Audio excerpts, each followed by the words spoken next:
Hallo, liebe Zuschauer und Zuschauerinnen. Ich bin heute auf den Spuren von Alma Kalin in Celje, einst auch Zili, unterwegs. Ich präsentiere euch meine Biografie Alma Kalin mit Bubikopf und Schreibmaschine um die Welt, die 2020 im Drava Verlag in Klagenfurt-Zellowitz erschienen ist. Kommt mit!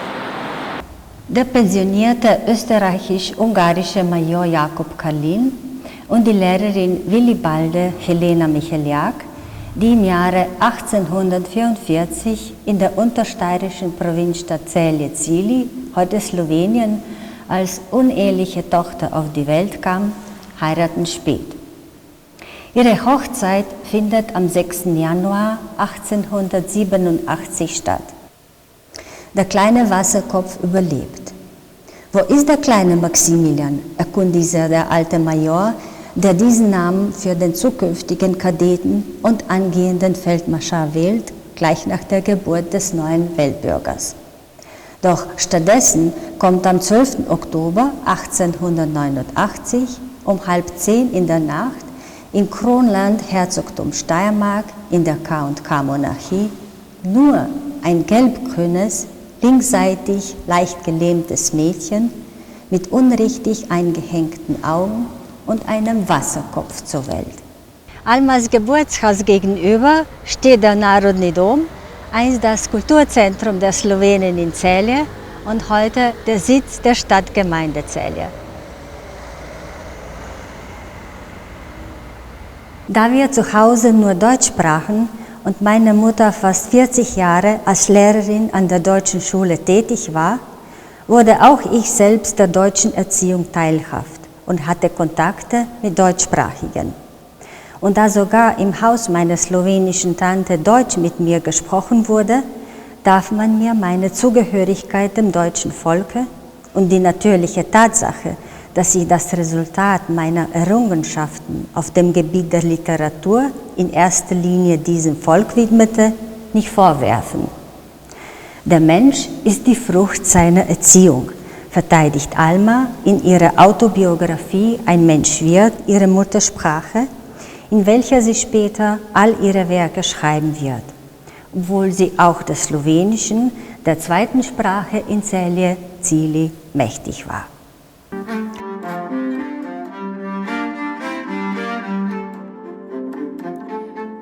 Über die Weite der Meere,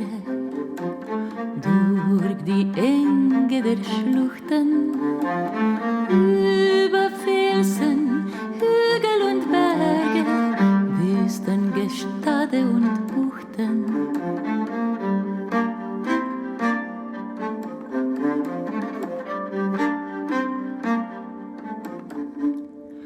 Ruf ich die Seelen der Menschen, gereift auf den 7 Wegen, ruf ich zu Tat und zu Segen, ruf ich zu Tat und zu Segen. Hier am Kriegplatz steht seit 2010 die Alma Kalin Statue.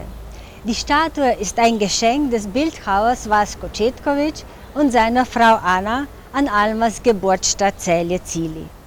Die Bronzestatue in Almas Naturgröße, etwa 1,55 Meter, ist heute eine beliebte Attraktion in der Stadt. Sie steht in unmittelbarer Nähe von Celski Dom, einst deutsches Haus, und dem Hauptbahnhof von Celje. Der Hauptbahnhof von Celje war auch der Ausgangspunkt für ihre Weltreise in den Jahren 1919, 1927.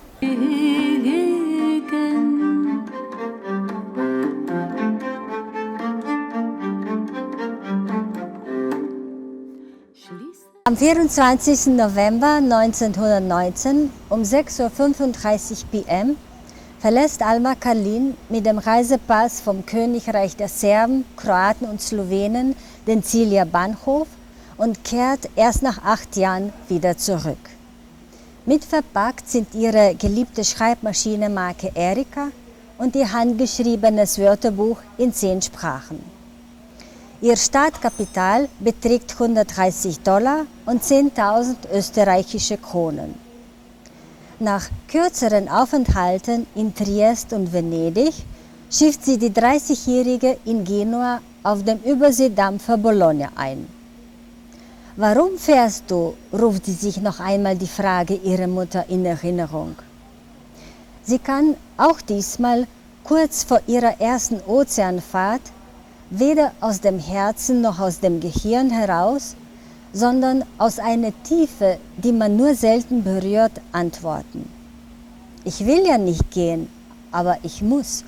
Etwas in mir drängt und ich kann keine Ruhe finden, wenn ich dem Drängen nicht gehorche.« Im Regionalmuseum Celje, in der sogenannten Alten Graphei, besuchen wir heute eine äußerst interessante Ausstellung über Almas Weltreise in den Jahren 1919, 1927. Hände zu heiliger Pflicht, es nahe die Wände zum Licht. Schließet eure Hände zu heiliger Pflicht, es nahe die Wände zum Licht.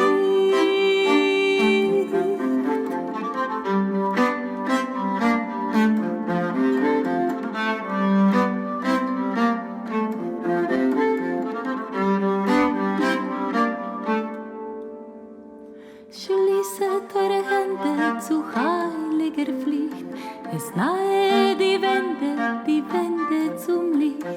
Schließet eure Hände zu heiliger Pflicht, es nahe.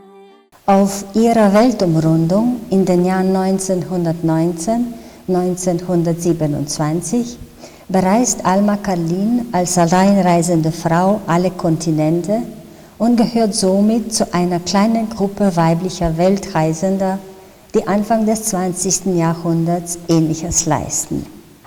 Alma Karlin unterscheidet sich von ihnen, indem sie ununterbrochen 8 Jahre lang mit den einfachsten Transportmitteln unterwegs ist.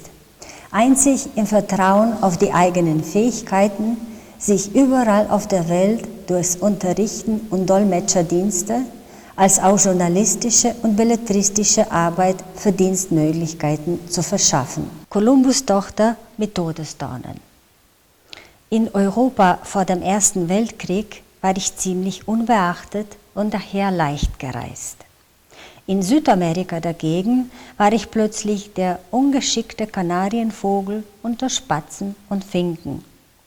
Man stelle sich nur einmal vor, eine Frau, nein, Frau hat wirklich einen zu weiblichen Anstrich, sagen wir ein Wesen, das gewissermaßen sächlich ist, mit weiblichem Artikel, träumt davon, wie die Weisen in den Höhlen des Himalaya zu leben und steht plötzlich inmitten von Menschen, für die das Sinnliche alles ist.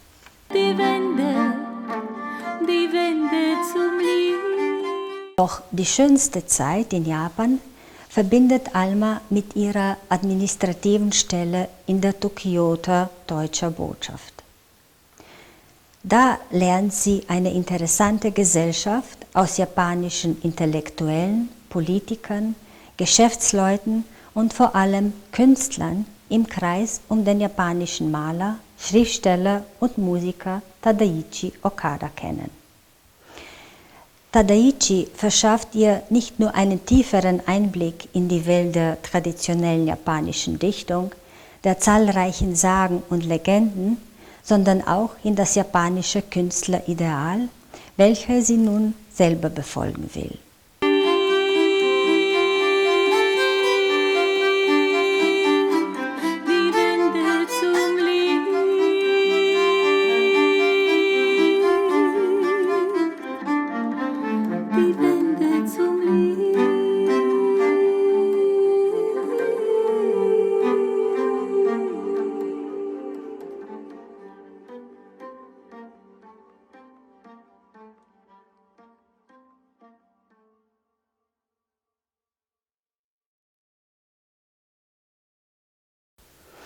Auf der Insel Ali bei Taipeh beschreibt Alma den dort vorkommenden Infantizid, also die Kindstötung, die vor allem an Mädchen verübt wurde, wenn diese unwillkommen waren.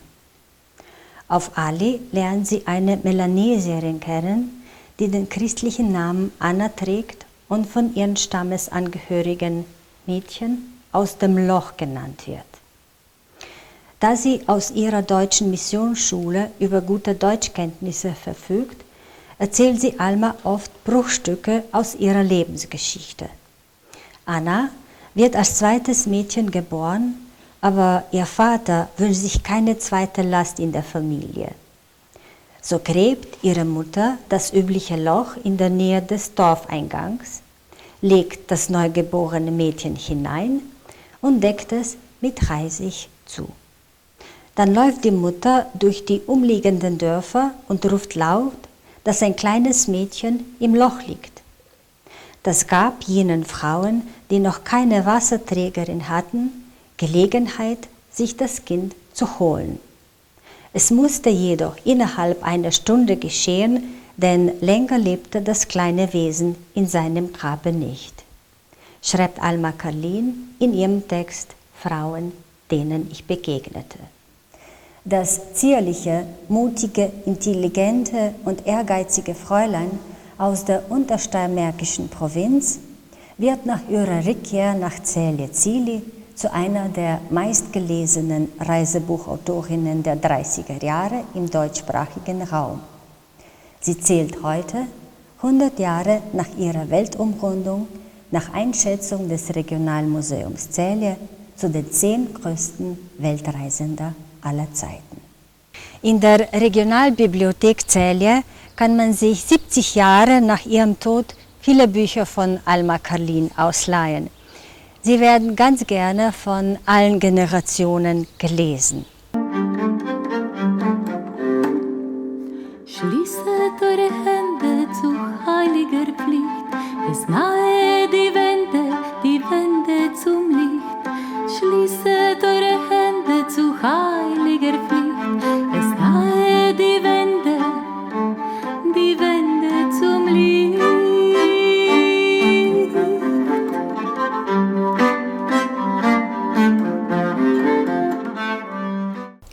Dr. Käthe Schirmacher schreibt am 15. Juni 1930 im Berliner Frauenweckruf.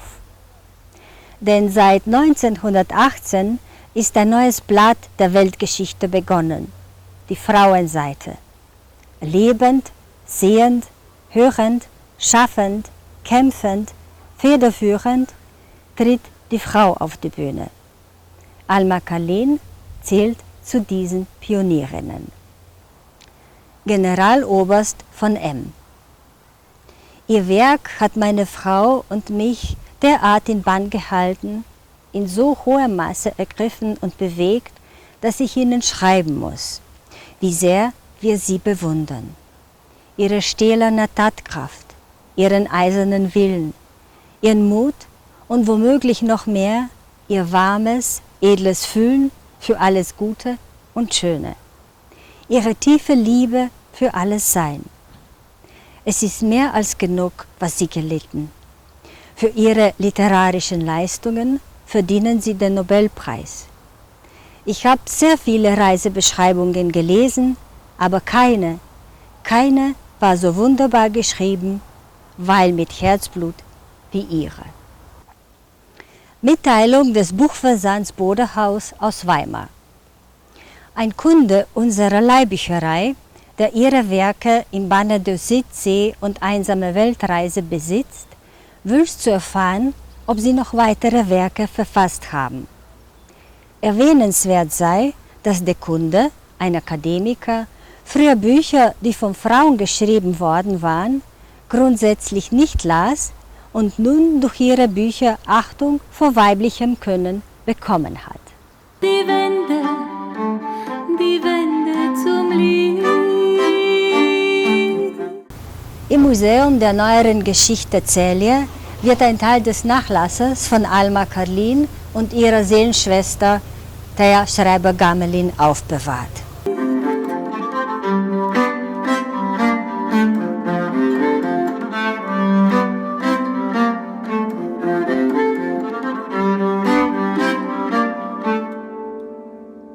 Schließet eure Hände zu heiliger Pflicht, es nahe die Wände zum Licht. Schließet eure Hände zu heiliger Pflicht, es nahe die Wände.